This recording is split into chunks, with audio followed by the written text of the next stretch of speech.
In a world of noise, we choose clarity. Go to the oppressed. Go to the downtrodden. Go to the exploited.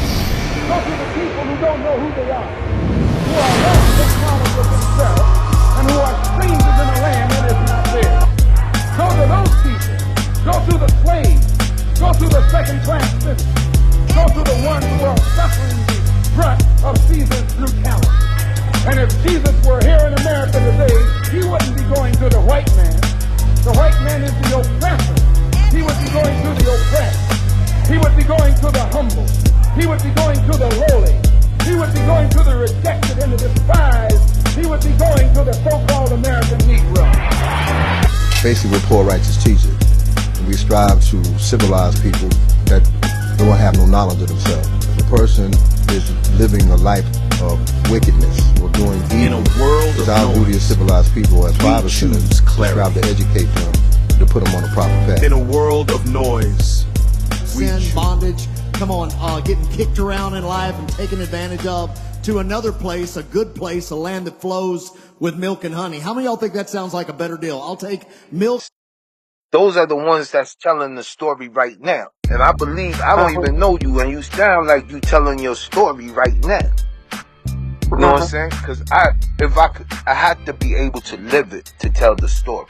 And our stories are not meant for us to hold it onto ourselves. You know, our stories are meant to be shared, especially when we come out of them this way. You know what I'm saying? I was, you know, coming out of foster care, I ended up, pregnant in foster care as well. When it was in a girls group home for pregnant girls and stuff like that. And like within like 5 years, I had custody of my brother. My brother died when he was 18, left a 1-year-old behind. His son's gonna be 27 years old now. I had custody of him since he was 9. So the ones that made the journey and is still here, the journeys, you know, the lessons that we've learned on the journey is not meant to be kept to ourselves. Absolutely, you're supposed to tell it. But this is what I'm trying to get you to also understand. Like, you know, you're a survivor of it, and you right off the bat, you could tell a person that survived that culture. You know what I'm saying? You look at today, ain't nobody talking about getting money. Niggas is talking about killing each other over a color. And ain't nothing that we would like you said, you from Fort Greene, so you knew what we was dealing with. Are they dealing with any of that to be doing all the killing they doing? Does it make sense? Yeah. Like, what the fuck is going on? That's what I'm like, they're like, oh my god, for like 1 second, I just want to rewind because you're making me say in the moment where I'm thinking. Because even in music, right, there's like in art, there's always a time like it's happened twice that I know of. Like back in the '60s when James Brown and Aretha Franklin and then all these people took out the afros. That's because everything the Jerry curl happened on the heroin and the pimps came and the Mac and Superfly and all that came and it went back to the earth. So we had that moment in hip hop, you know what I'm saying? Where people took up the gold rope. Maybe it lasted a year, it might have lasted 6 months. No, like we would have to do the research to see. But do you see how they intercept all the time? Because it was a very interception time frame. You know what I'm saying? It wasn't a finished time frame because LL Cool J is like the one that brought us out of it when he did that album To Walk With a Pimp. He was the kind of one that brought us out of that time frame when we was wearing the medallions and all that. But I just say that a lot of those rappers, right? They was like our older brothers. They was like not of our generation. They kind of was of our generation, but they was of like a brothers and sisters generation. You know what I'm saying? There was one and all that other type stuff. Our generation more was like the Locks and Black Rob and all those other rappers. So I'm going back to that to just say that the Juice WRLDs and all those other rappers that talk about the drugs is the ones that come from the ones that, as they always say, come from the ones that talk about selling the type of drugs that they do. Because I mean, drugs has always been part of the culture. You know what I'm saying? It's the type of drugs they introducing to people now. You know what I'm saying? They're dumbed down drugs. when we had music that talked about anything, it was weed. You know what I'm saying? To elevate. You know what I'm saying? The shit that they have out now, that's to zombie you out. You already don't have the right information, and you also fucking zombie. Like you basically like you're dead. You're not even a zombie. Like you're dead. Ain't nothing out here. And like you said, is like, do you see the interception? Like how the beast intercepts every couple of years with the music. What word is wrong? You know what I'm saying? With so I don't think you could just put it on music. You know what I'm saying? No, it's not. But you can't just put it on music. But it's a big look part of the culture. Right, I'm getting ready to shock y'all right now. You know what I'm saying? You remember when your grandmother or your mother put on a slip? You know, yo, how many women you seen with a slip on? Yeah, I used to wear slips when I was younger. I wore dresses until I was like in the 6th grade. You have skirts and dresses. They wear. The slip, exactly. It's see-through. It's see-through. Remember the time that females was wearing the thongs outside their pants, and it was like a fashion statement in the like 2010s? Remember that? Now the men wear the underwear out their pants. Yeah, 2010s. Females was wearing their thongs outside their fucking clothes. Crazy. Look at her. I used to love Anita Baker, right? Because she used to make me feel like something different, because she never showed you too much, but she showed you enough to make you say, God damn. Anita Baker's story from when I was young, right? So when her first album came out, my favorite song, I loved all the songs on her album, but my favorite song was Rapture of Love, Caught Up in the Rapture of Love. And so my mother's best friend had gotten the album, and because she knew I liked the song, her niece had called me and said, come over, we'll listen to it. Because remember, that was the big thing too, when the records came out. And inside the record, they used to open and they used to have all the music, the lyrics printed out on the thing. So I went over and wrote out the lyrics to Rapture of Love. And I came back home, put it in the drawer, like, in my clothing drawer. And a couple of days later, they woke me up out of my sleep with a belt.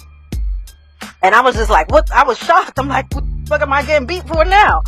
And she was holding on a piece of paper saying, whose rapture you cut up? And like, who the hell are you writing this thing to? It's a song. I just wrote the song. I got a beat for that song for writing it down. That's serious. I love Anita. Nah, you took it back though. God, I forgot of the days when we used to get an album and go amongst our friends. That was the thing. That's like the last part right there. That was the thing, man. I remember thinking I was gonna be New Edition. You know what I'm saying? We knew we was gonna be the New Edition niggas from Fort Greene. You know what I'm saying? Yeah. I thought I had talent. You know what I'm saying? But you was singing with. Say again. I said. You have the shiny shoes too? Nah, I ain't had the shiny shoes.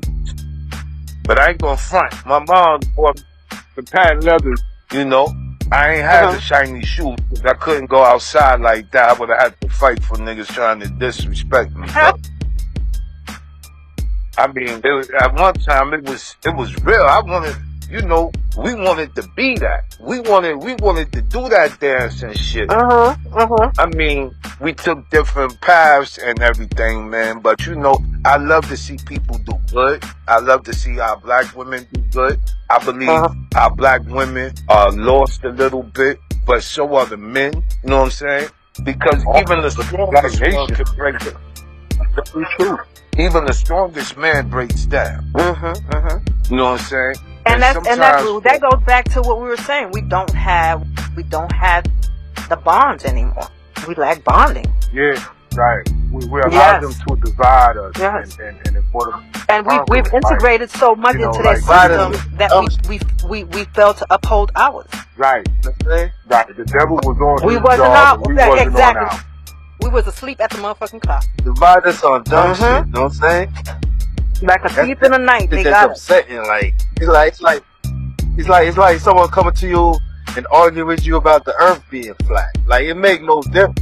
That's the same argument of who's better, the man or the woman, or who comes And you first. gotta You know what I'm understand, saying? our We give culture it an is we open never spark had that. of We didn't have a power struggle between men and women. We've never had that as a culture in terms of black people. It's a white it was a unity, European yeah. thing. That Yeah. whole power struggle between the sexes. Yeah. We don't have that in our culture. You understand what I'm saying? There's an understanding from don't have both genders that the man plays his role and we have ours. We never struggled with that. Right. And It's now that we have this whole. We knew that we reflected You each understand other. what I'm saying? Like, it's the culture now that's being projected, right? And they want the fighting to keep going on, and for you not to respect your black woman, and for you not to respect your black man, and for you to take power away from them by demeaning them, by talking down to them, by, you know what I'm saying? Even I don't even call dudes niggas. I don't do that. I've never used it as a term of endearment, ever. Not to my family members, not to my friends, not to men I date. I'm not referring to you as my nigga. Sorry. You know what I'm saying? So it's you gotta understand, man. It's in the little things sometimes. The way they intersect. We gotta continue to stay conscious. Woke is not enough. I don't think it can be, because what we got now is laws. Who we got as people now? We laws. So like, I remember when I used to like a girl, I go talk to her, and then I go steal Exactly. Yes. I would go steal my mother's car and take her out on a date and play some slow music. You know what I'm saying? Because I'm trying to get there. You know what I'm saying? But now, they don't even have to. You don't even have to take them on a date, because they all in the club, coochie popping. You know what I'm saying? I'm like, yo, babe. And do you hear about all the stories now about women that don't know how to take care of themselves hygienically?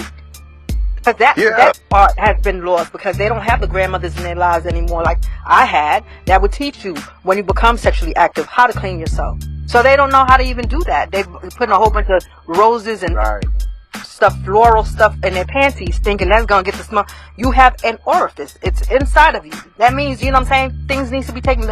Like, white people teach us differently, because you gotta remember, let's go back to hygiene. They're not the most hygienic. Okay, so for us to take pointers on how we take care of ourselves hygienically by going into a CVS is not the right way. Our grandmothers taught us that. Our mothers taught us that, because their grandmothers and them, taught them what to do. You know what I'm saying? The girls now, the young girls, and even women, because I've seen TikTok videos where women are saying they're going into the waxing places where women are coming in and even just taking their panties off the whole room. Just fill up with their aromas. You know what I'm saying? There's that. That's what I'm saying. There's so much disconnect on so many different levels, and it's just like I never been able to get with that trend. But it's you know what I'm saying? Wax and stuff. It needs to be talked about, that that's what we've lost with not having the connections that we were raised with and what we had, and how one little thing could, you know what I'm saying? It's almost like when you have a loss in your family, like it takes that one person to go for everything to fall apart. And it's the same analogy in terms of like losing community and ourselves now. That's right. Yes, indeed. So, right. Yeah. Yes. Like Big Mama and Soul Food. Yeah, you lose Big Mama and everybody. The dinners ain't the same. The gatherings are not. You know what I'm saying? You don't have the stories that you used to hear anymore. You don't have the people that used to come around, even though you didn't see them all the time, but they came around because she was around. You know what I'm saying? But so that's why you lose connected from that side of the family or them people. But that's how the gangs are popping so much, because there's so many people with movement. And so what do gangs represent? What does gangs represent? Especially for a street kid, right? You know, you get to anchor down. You feel accepted. You don't feel like a lost, stray anymore. That's what I used to call them. I used to be like, yeah, I'm a stray. You know what I'm saying? You don't feel like a stray anymore because you have a place where you could anchor down at. You know what I'm saying? May not be the best of circumstances, being that you're in a gang and things that you got to do, and who you associated with and things you're doing and all that. But it gives you a sense of belonging, acceptance. You know what I'm saying? When you ain't got a place to go. Right. When you ain't got people that's, caring for you or can give you that. You know what I'm saying? Right. So they're doing that because that's why there's no respect either. Because, you know what I'm saying, you hear about these kids, like, 12-year-olds, 11-year-olds shooting their mothers in the head, fathers and shit, having shootouts in the middle of the street with their parents. Like, what is going on? I remember when my mom used to watch TV, sometimes, she'll, how parents do. They'll watch TV, and then if they doing something in the kitchen, they'll go between the living room and the kitchen. If some news came on, and there was some kind of violence going on, she'd always say, some white people out there, right? Like, to just confirm for her. Was it that? Now it's so, like, you can't tell. Because if you're hearing it from a distance, you're not seeing the screen to see what people, you just, I'm just lost right now to just see how many black people do crime. Like how, like the things that we used to make fun of. Like, oh yeah, white people do stuff like that. That's dumb. And to see that black people have embraced the beast in this way.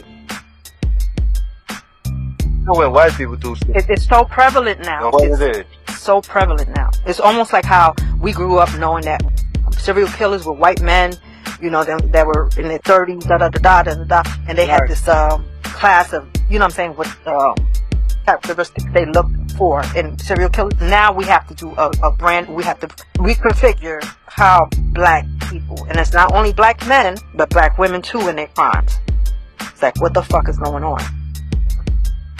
Even like suicides suicide. They say we don't black do people, suicide that way. Days and we multiplied. We doing it. And that now they want us to believe that black men are hanging themselves from trees. That's the trend now. So now you have to accept it every time you hear it, because the sheriff ain't gonna investigate. And so anytime you hear about that, it's like you have to. Oh, I guess they killing themselves about just putting a damn rope around the trees now, hanging themselves. Like, that's just, I don't know, man. And like I said, again, consciousness is missing, God is absent. Alright, so I got two more questions for you, but one of them is like how you touched on that on right there about us I guess a little part about us getting hung in trees and all that.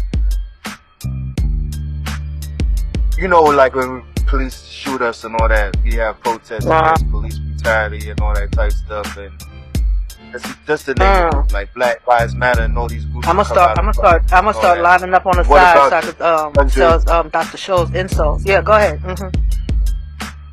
Yeah, what about the hundreds of kids getting killed in Chicago, getting killed? We're afraid to confront our own failures. We should be protesting ourselves. Like, it should be like we're a civil war afraid to confront our own failures. We always look on how they can slip in like that. The weakest link thing that we just talked about. Because we can't, stand up to our own freaking failures. We're supposed to be, confronting the types of violence that we have in our communities without fear. Right. I shouldn't be scared to come into my building. I shouldn't, be scared to walk down my street. No. I don't know. I mean, shit, I've been scared all my life to go in the building at a certain time. But not the type of fear that we have but now. It shouldn't be that. I mean, you had it, but you knew you could handle yourself. You understand what I'm saying? You know what I'm saying? And then still, when these things were happening, there was a certain code, like I said. You know what I'm saying? That, you wouldn't violate certain people if you did certain things. You know what I'm saying? You wouldn't punch somebody's grandmother in their face trying to take shit from her. Like, your ass is getting beat down. You know what I'm saying? They don't give a fuck nowadays. They'll do that shit. Right. You know what I'm saying? They'll shoot grandma. They'll shoot grandpa. You know what I'm saying? There's no code. No one's holding on to code anymore. They don't care. Okay? And truth be told, I respect everybody, but if one of them little niggas played with my mother, I don't mind beating him the fuck down. That's what we're supposed to do. And it can still be done. That's what we're saying, that we need to confront this failure. We need to confront this failure. But how do we do it? We can't keep marching, like he said, about the cops doing it. And then when it's getting done to us by us, we're not saying shit about it. Right. And it goes back to the whole thing of like I said, when they did that whole gun control, bring your, what was the gun for whatever programs that they kept running around and stuff like that. And I felt like, it was disarming, black people in the communities and stuff, because they didn't want us to be like, the whole out. No, right. When they had, we'll pay you for bringing it in, kind of no questions, that type of shit. And I was like, this is how they have you, because it was a psyop for the hood, right? Right. If you going around shooting your own peoples for no reason with that shit, when they come through, you ain't gonna have your fucking gun to fucking defend yourself, or defend your family, your community, and none of that. You know what I'm saying? Because you so gung-ho on doing harm to your own motherfucking people that you don't know who your real enemy is and how to prepare to you know what I'm saying, battle them. I believe in the world today, like, even today, man, I don't want to hurt nobody. I don't want no one to hurt me. I feel like, I was the way I was raised, you protect your building. Now, if I got a friend I live in the next building or down the basketball court, them niggas ain't friends. Them niggas is associates. But if you came in front of my building or where we was playing at, we all gotta fight. You know what I'm saying? That's just the way I see it. Because you follow code, right? Right. An unspoken way of that. That's how we move. Right. We've lost those things. If everybody got in the pen, that's when everybody, it ain't no more, when did black people start shooting people babies? Because that's what they do in Chicago and New Orleans. When did that start happening? Word. With this this is what I'm saying, as far as there's no codes anymore. So ain't nobody following. They gonna shoot through your baby. If they can't get you, you got your baby in your arm, you carrying your baby around, they're gonna shoot through that baby, get that bullet to you. Yeah. That's when that code was, and back then, she got the baby, he got the baby. You know what I'm saying? Like, you leave that shit alone, walk away, get them some other time. Now they don't care. You on the highway, you got your baby in the back, they gonna shoot through that bullet if it gotta go through the baby's bucket. So there's no code. We don't operate, even when we was in the shit, we still had codes. Right. And these niggas, I hate to use that word, it's one or the other, either God or a nigga. And a lot of them was depicting that type of shit in their lyrics, the baby crying what I'm saying? out in the crib and all of that. And this is what's interesting though. They'll ride through the block, gun the block down, shoot off, but when the police come and say free, they throw their hands up and get on their knees. No, not even their hands up. They on the ground with their fingers running away with their backs turned with a gun in their hand. That makes sense? That's gangster? Yeah, you're right. That's what I'm saying. And that's why it's a mental thing. Yes. We got a lot of work to do. The conditioning is so deep now that I don't know how long it's going to take to try to get this thing removed. Because I feel like this is spiritual warfare right now. Really. So the first step will be a civil war. Let's leave that for white people. Okay? We So you don't think there'll be a civil war between blacks and niggas? What's the difference? I mean, and then the ones that don't know what the fuck is going on is just going to be blind and going through. I understand that. So you saying that the nigga won't be knowledgeable, but the black will be knowledgeable? The nigga is, we got to remember how we use, that's why I don't like using the term, but when I do use it, I like to talk. Like my man Chris Rock broke it down. Chris Rock what a broke nigga it down. Is, right?